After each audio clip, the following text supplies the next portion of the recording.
या कुन्देन्दुतुषारहारधवला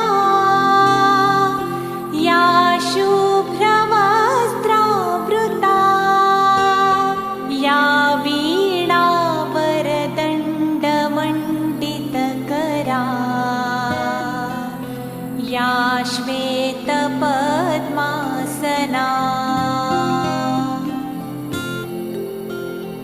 या ब्रह्माच्युतशङ्कर प्रभृतिभिः देवैः सदा वन्दिता सा मां पातु सरस्वती भगवती निःशेषजाड्यापहा।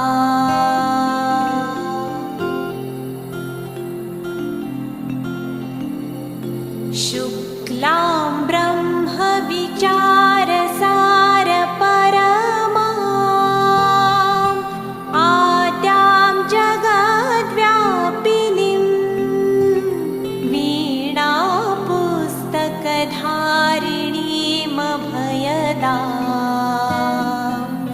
जाड्यान्धकारापहा।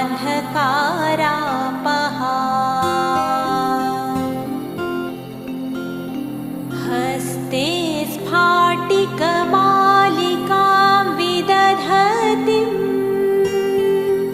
पद्मासने संस्थितां वन्दे तां परमेश्वरीं भगवतीं बुद्धिप्रदां शारदाम्। मित्रों, शिव पुराण का एक श्लोक है,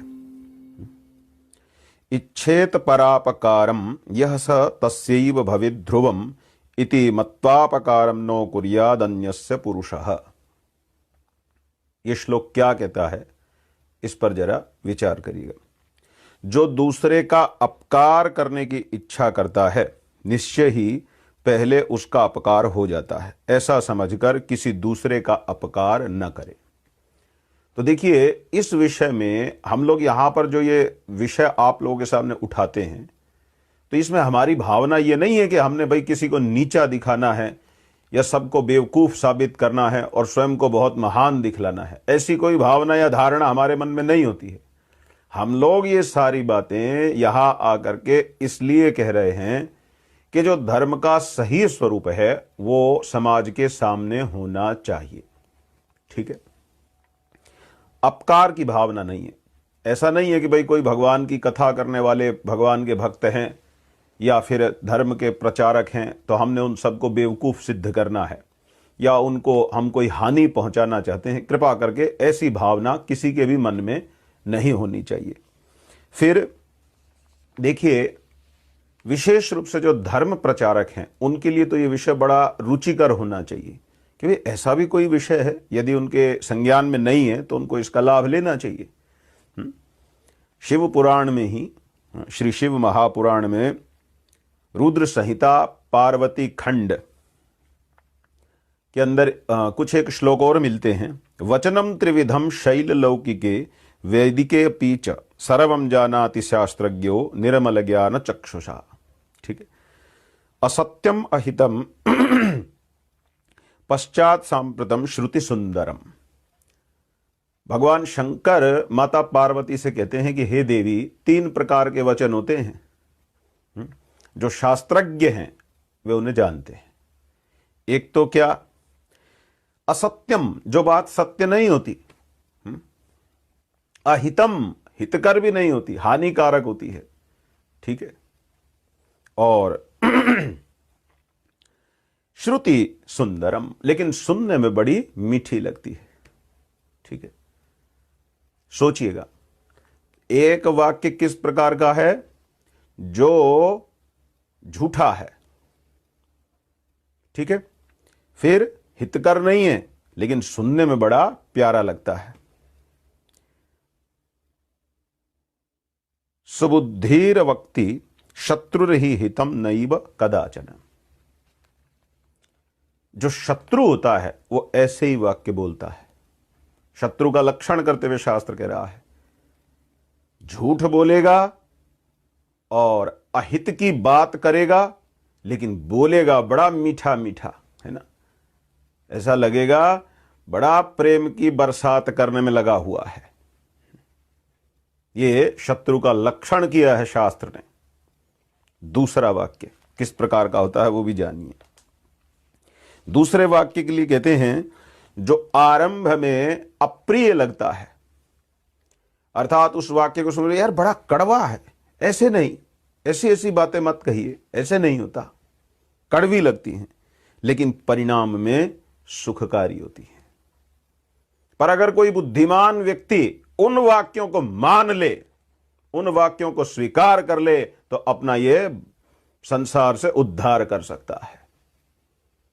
तो दूसरा वाक्य कौन बोलते हैं? महात्मा लोग बोलते हैं, महापुरुष लोग बोलते हैं, जिन्हें किसी के प्रति कोई विशेष सांसारिक संबंध नहीं रखना होता, जो केवल और केवल आपका उपकार करना चाहते हैं, आपका भला करना चाहते हैं, वही हिम्मत करके ऐसी बात कहते हैं। ठीक है। और तीसरा वाक्य सुनने में अमृत के समान है, सब काल में सुखदायी होता है, सत्य का सार स्वरूप होता है, हितकारक वचन होता है। इसलिए उस वाक्य को सुनना चाहिए। ये नहीं कि हम उस वाक्य के अनुरूप नहीं है तो सीधे वो ठीक हो, अच्छा हो, बुरा हो, उसकी बुराई करेंगे। ये कोई तरीका नहीं है। बुद्धिमान मनुष्य कौन है? जो इस विवेक से चलता है कि भाई सही बात अगर बता रहे हैं, भले ही मुझे वो सुनने में थोड़ा कठोर लग रही है, उस वाक्य को शायद मैं पालन नहीं भी कर पाऊं, लेकिन फिर भी बात तो सत्य है और मैं इसे स्वीकार करूंगा। अरे देखिए, जब श्रीमद् भगवद गीता जी का उपदेश आरंभ हुआ तो क्या अर्जुन उस समय दुखी नहीं थे? और उन्होंने क्या ये नहीं कहा कि मैं युद्ध नहीं करूंगा? तो क्या भगवान श्री कृष्ण उनको ये कहने लगे, प्यारे कोई बात नहीं, तू युद्ध मत कर, तू तो बस मेरे सामने बैठ करके मेरे पैर पकड़ के रोता रहे, मैं तेरा सब कर दूंगा? क्या श्री कृष्ण ने ये कहा? अनार्य जुष्टम, अरे कैसे अनारियों जैसी बात करता है, ये तू हिजड़ों जैसे वाक्य मत बोल। कितना डांटा है भगवान ने। दूसरे अध्याय के आरंभ में यदि आप लोग एक दृष्टि डालेंगे श्रीमद् भगवद गीता जी में, तो आप आश्चर्यचकित रह जाएंगे। लेकिन मित्रों, विचार करिए, क्या उसके मन में भगवान के प्रति कोई द्वेष भावना आई? या अर्जुन ने कुछ ऐसा सोचा, ये श्री कृष्ण तो कुछ ज्यादा ही बोल रहा है, कैसे मुझे उल्टा सीधा बोल रहा है, मुझे अनार्य बोलता है ये श्री कृष्ण मुझको, अरे मैं तो इनको अपना रिश्तेदार मानता हूं, सब कुछ मानता हूं, और ये मुझे क्या उठपटांग बोल रहे हैं? क्या अर्जुन ने ऐसे सोचा? नहीं, उसने मान लिया। उसने गीता के पहले अध्याय में अनेक प्रकार से सिद्धांत की चर्चा की थी, युद्ध न करने के कितने सारे कारण गिनाए थे, लेकिन भगवान के वाक्यों को सुनने के बाद अर्जुन ने मान लिया कि नहीं, दोष मुझ में ही है, दोष मुझ में ही है। हृदय दौर्बल्य, भगवान ने जो इंगित किया है वही सत्य है, उसे ही स्वीकार करना चाहिए। मित्रों, ये अध्यात्म अड़े रहने का मार्ग नहीं है, ये डटे रहने का मार्ग है, ये खड़े रहने का मार्ग है, ये हिम्मत हार कर बैठ जाने का मार्ग नहीं है। यदि मुझ में कहीं कोई दोष हो, यदि मुझ में कहीं कोई खोट हो, और मैं हाथ जोड़ करके कह दूं, हां मुझ में दोष है, हां मुझ में खोट है, हां मुझ में कमी है, हां मैं मानता हूं मैं इस योग्य नहीं हूं, तो क्या साधुजन उस व्यक्ति की प्रशंसा नहीं करेंगे? महापतित हो, महादुष्ट हो, रावण के समान भी दुराचारी क्यों न हो, भगवान कहते हैं अगर एक बार वो भी मेरे शरणागत हो जाए तो मैं उसे क्षमा करने के लिए तैयार हूं। असाधारण सफलता। इस पर विचार करिएगा। तो मित्रों, सावा ईखा देवतैतासाम देवतानां पापमानं मृत्युपहत्य यत्रासाम दिशामन्तस तदगमयाञ्चकार तदासां पापमनो विन्यदधात् तस्मान्न जनमीयान्नान्तमीयान्ने पापमानं मृत्युमनववायानीति। मैंने केवल सीधे पढ़ दिया है क्योंकि चर्चा करनी है।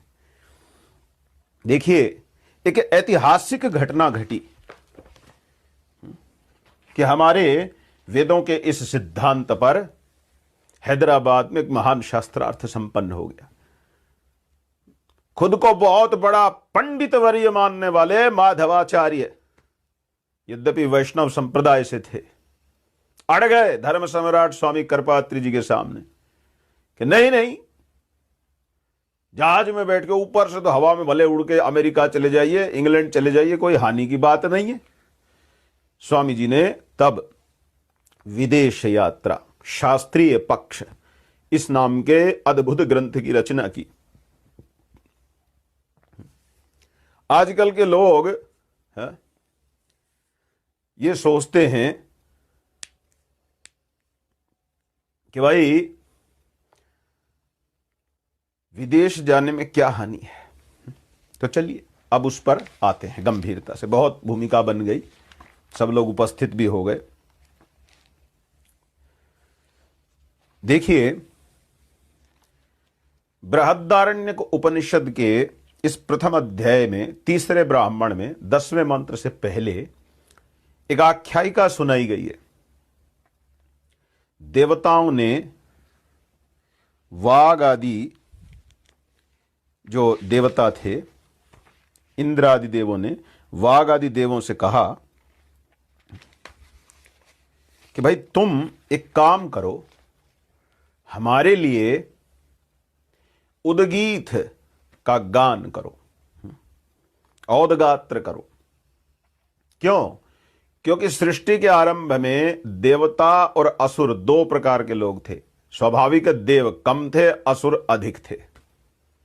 तो कहा देवों के निमित्त तुम ये औदगात्र करो और असुरों का अतिक्रमण करो। असुरों का अतिक्रमण होना चाहिए। असुर कौन है? श्रीमद् भगवद गीता जी के 16वें अध्याय से यह जाना जाता है। जिसको ना प्रवृत्ति धर्म का ज्ञान है ना निवृत्ति धर्म का ज्ञान है, वही असुर है। प्रवृत्ति धर्म और निवृत्ति धर्म, न कर्मयोग का ज्ञान है, अर्थात किस प्रकार निष्काम भावना से युक्त होकर कर्म किया जाए और किस प्रकार संन्यास मार्ग में जाया जाए, स्वरूप से ही कर्म का त्याग करके ब्रह्म ज्ञान में आत्मज्ञान निष्ठा की जाए, ज्ञान योग में स्थिर हुआ जाए। ये जो दोनों ही विषय हैं, जिसको दोनों का ही ज्ञान नहीं और किसी में भी वो नहीं लग रहा है, वही असुर है। भगवान श्री कृष्णचंद्र के अनुसार श्रीमद् भगवद गीता जी में वे स्थापन करते हैं। तो मित्रों, उन असुरों का अतिक्रमण करना चाहिए। इंद्र आदि देवताओं की ऐसी भावना थी, तो इसके लिए उन्होंने वाग आदि देवताओं से कहा कि तुम उदगीत में औदगात्र करो। और जब उन वाग आदि देवताओं ने यह कार्य आरंभ किया तो जानते हैं क्या हुआ? उनमें थोड़ा सा स्वार्थ का भी आसंग था। उन्होंने उस औदगात्र में जो भोग था उसको तो देवताओं के लिए गाया और उसमें से जो एक भाग था वो अपने लिए गाया। जब असुरों को इस बात का ज्ञान हुआ कि ये वाग आदि देवता हम असुरों के अतिक्रमण के लिए ये गान कर रहे हैं, तो जानते हैं उन्होंने क्या किया? उन्होंने जाकर के उसको रुकवाया या पाप से संश्लिष्ट कर दिया, संसर्ग करा दिया। अर्थात जो देवताओं के लिए गान करने वाला वाग नाम का देवता था, पहले उसको दूषित किया। इसी प्रकार चक्षु के अधिष्ठाता देवताओं को भी पाप से दूषित किया, कान के देवताओं को भी दूषित किया, स्पर्श आदि के देवताओं को भी दूषित किया, सबको गड़बड़ करते चले गए। तो देवताओं ने देखा कि भाई क्या किया जाए। अंत में उन्होंने जो मुख के अंदर रहने वाला मुख्य प्राण था उससे कहा कि तुम हमारे लिए ये औदगात्र करो या उदगीत में औदगात्र करो। जब मुख्य प्राण ने ऐसा कार्य किया तो असुर ने फिर वही किया। वो फिर आए और सोचा इसको भी नष्ट करेंगे, लेकिन अब की बार क्या घटना घटी, मानो मिट्टी का ढेला किसी ने फेंक करके मारा वो पत्थर के ऊपर और उसके टुकड़े टुकड़े हो जाए।